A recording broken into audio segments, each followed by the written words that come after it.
Ne, zjutraj vsakič se zbudim okrog, zdaj je odvisno, kako se počutim, kakšen dan sledi, ampak med 7. in 8. uro, se vstanem, grem naredit, svojo meditacijo, ki je povezana, praktično z jogo, tako neko, raztezanjem tudi.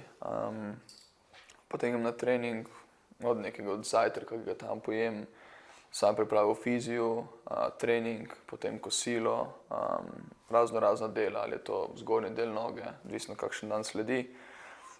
Ko pridem domov, grem v oxygen chamber, ki je zelo dober za splošno regeneracijo telesa, in, potem mi pride, fizio na dom, in praktično po fiziu imam večerjo, imam neko delo še s psihologom, ki mi tudi veliko pomaga, in to je praktično moj vsakdanjik.